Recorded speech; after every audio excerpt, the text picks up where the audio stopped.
দর্শক দেখতে পাচ্ছেন জল কামান কিন্তু ব্যারিকেডকে ভাঙার কিন্তু চেষ্টা করছে দর্শক। তারা কিন্তু কর্মসূচি আসলে করছে, তারা কিন্তু এই যে ব্যারিকেড স্বরাষ্ট্রমন্ত্রী অভিমুখে সেই ব্যারিকেড কিন্তু তারা ভাঙার চেষ্টা করছে। এবং দর্শক দেখতে পাচ্ছেন অপরদিকে আইনশৃঙ্খলা রক্ষাকারী বাহিনী তারা কিন্তু অপরদিকে কিন্তু তাদের যে জল কামান সেটিও কিন্তু প্রস্তুত রয়েছে। দর্শক দেখতে পাচ্ছেন জল কামান কিন্তু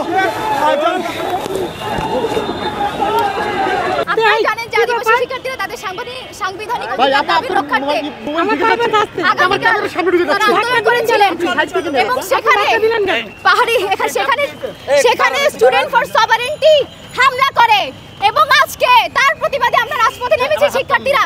সেখানে পুলিশ আপনাদের সামনে আপনারা দেখেছেন কিভাবে লাঠিচার্জ করেছে সবার ওপর এবং সাউন্ড গ্রেনেড ছুড়েছে। আমরা বলতে চাই 5ই আগস্টে আমরা ছাত্ররা এই আন্দোলনটা করেছিলাম, লড়াই করেছিলাম, এই স্বৈরাচারকে আমরা এখান থেকে উৎখাত করেছি। তাহলে তার থেকে এই পুলিশ, এই প্রশাসন, এই রাষ্ট্র তাদের এই কুকীর্তি, এই ক্ষমতার প্রভাব এটা কিন্তু শেষ হয়ে যায়নি। ফলে বন্ধুরা আমাদের লড়াই এখনো শেষ হয়ে যায়নি। যাওয়ার পরে প্রথমেই টার্গেট হচ্ছে আমাদের ব্যারিকেড, যেটা আমরা তো এত সুন্দর করে ব্যারিকেড দিচ্ছি, আমরা তালা পর্যন্ত দিচ্ছি যে ওদের সাথে কোনো হাত দেওয়া না লাগে, ওইটাও ভেঙে ফেলছি। যখনই ভেঙে ফেলছে আমরা হচ্ছে তো জাস্ট হচ্ছে আমাদের জল কামান যে আছে এইটুকু, এরপরে তো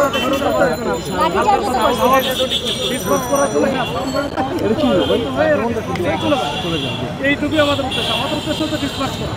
আমার উদ্দেশ্য কাউরে মারা না, কাউকে ক্ষতি করা না, কোনো কিছু না, বরঞ্চ ওদের দাবির সাথে আমাদের কোনো ইয়ে